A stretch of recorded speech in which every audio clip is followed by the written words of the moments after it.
moving on, we did USCIS. Let's say the case is approved. It's going to the embassy. We have the K-1 route. We have the immigrant visa route. The K-1 route.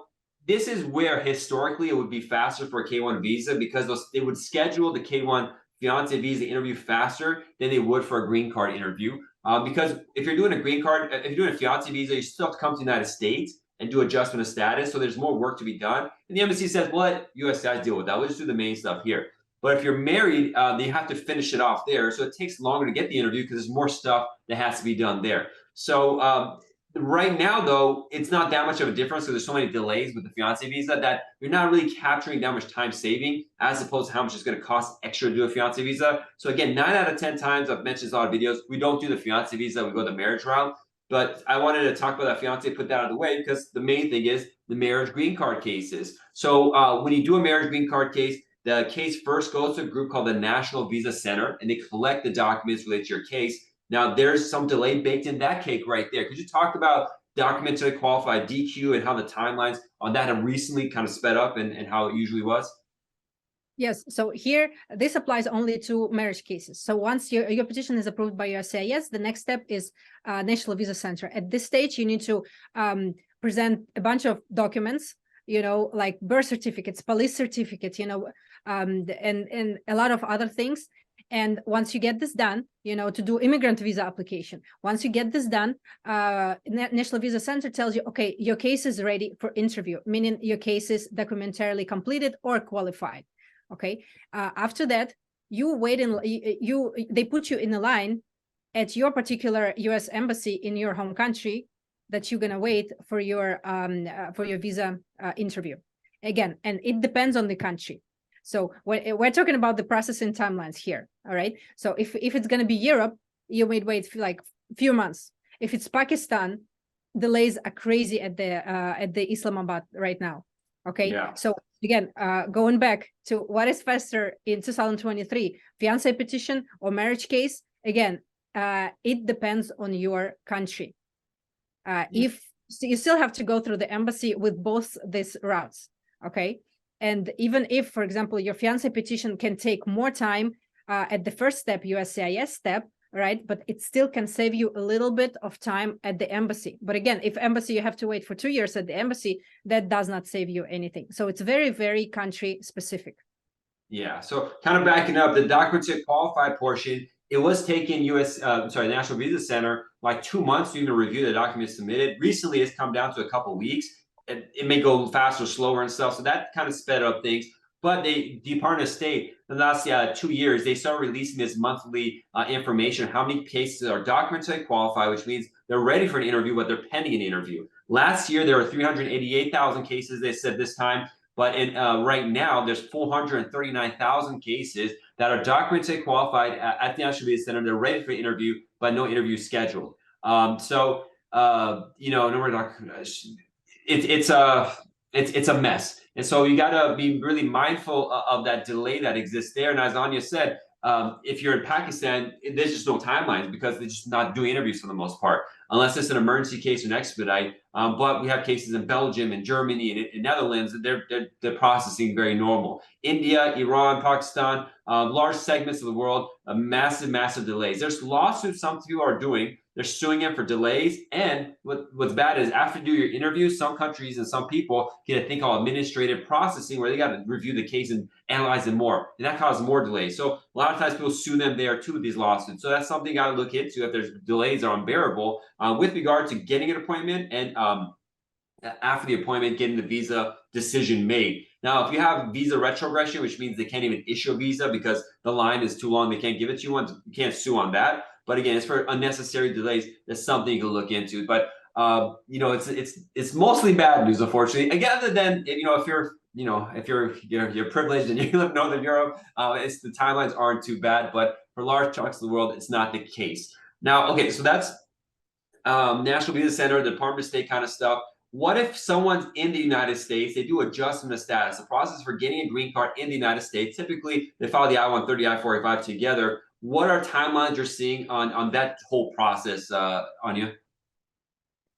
Well, again, depending on what cases are we talking about, okay? If we're talking about like K1 fiance visa adjustment case, or if we're talking about marriage case when everything filed as like one step.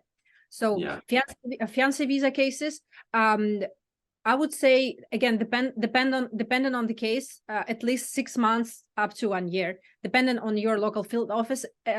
Again, a lot of these cases are not getting interviews right now.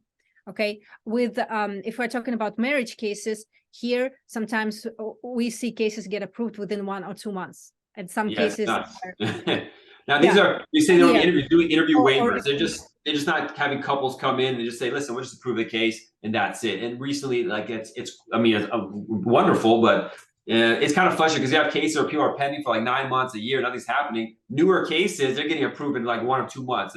It's wild. Exactly. So again, going back to the whole point of this video, when you're deciding whether to go fiance visa route, again, this is only available for U.S. citizen petitioners, okay, or do a marriage case. Think about, do you want to get married right now, or you don't want to get married right now? Okay, think about what country your fiance is from. Okay, how fast is their embassy? Okay. Think about whether you want to deal with adjustment of status portion of the K1 process, okay? Because it's one thing common here, but you know, when you're coming here on fiance visa does not get you green card, right? You need to file for green card within, get married within 90 days of entry, right? And then file for green card. Versus if we're talking about marriage, marriage case, once your spouse enters the US on their immigrant visa, right, they will get their green card within 1 or 2 months after entry, and they can work, they can do everything, they can travel. International travel, yeah.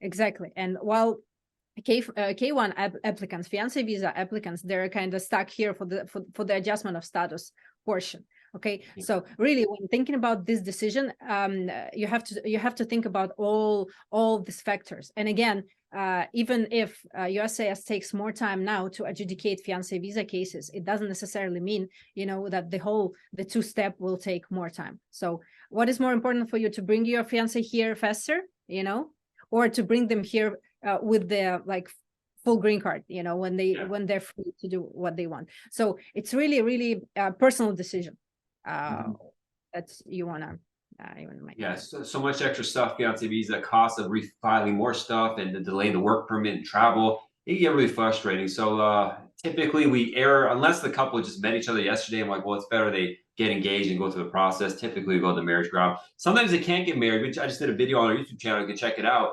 For example, same-sex couples may not be able to get married overseas, so the countries don't allow it. So they have to do the fiance visa. But barring situations like that that are, you know, exceptions, you really have to seriously look into the marriage case as opposed to fiance. But you know, email us. Anya's email is anna@jqqlaw.com, and I'm info@jqqlaw.com. And we schedule a private chat and you know, take it from there to really get into, you know, your life and your plans and what your family wants to do. There's a lot more that goes on this stuff than just processing times and fees. It's like, what do you need? What's appropriate for your life? And that's what we look at. We want to have you have the best footing in the United States for success, because it's a big decision in your life to be the great successful person you're going to be once you're complete with this immigration process. We want to help you shepherd you through that. Go ahead, Anna.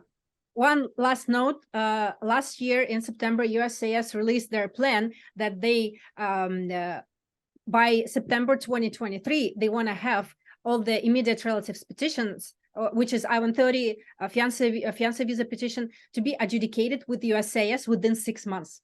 Yeah. You look at the current timelines, it's like 40. The opposite direction. Yeah, exactly. It's just going up. All right, but again, we don't know what's going to happen in the future. This what we see in currently. So all those who filed their fiance petition last year, they're stuck in this like 14 months, you know, processing timelines. But for example, if you file your fiance petition right now, hopefully, you know, if USCIS will do what they promised, you know, you may end up with having your fiance here within less than a year. Hopefully, this is going to happen. But again, this is immigration. They're so it's very unpredictable oftentimes. But this is the risk you got to take. Yeah, and the two notes on that. I mean, first of all, yeah, you never know. Each case is different, and people say, okay, I have a typical case, a single one. It's like every time we do this is different, because, for example, you might have a fiance case you start today, and they update the rules and make it faster, they'll get approved faster. The person's pending for 12 months. You think fair would be to go back and speed up the cases that are pending? Well, they'll just start and say anything new coming in, we'll make those faster, and the old ones will stay pending. It doesn't make that much sense to me, but again, that's why it can get very frustrating. And secondly, the most important thing you can do to speed up things is to just do your paperwork right the first time around when you submit it, so you don't get a request for evidence. You don't send something that's really confusing that takes the officer more time to try to figure out what's going on. And a lot of times people come to us sometimes after the fact to find their own, the case is pending an extra amount of time. We look at their application package, if they saved it, which they usually don't, and I'm reading it, and there's missing information there, there's wrong information there, their histories are incorrect, they didn't submit all the documents they needed to, they didn't translate the documents they needed to.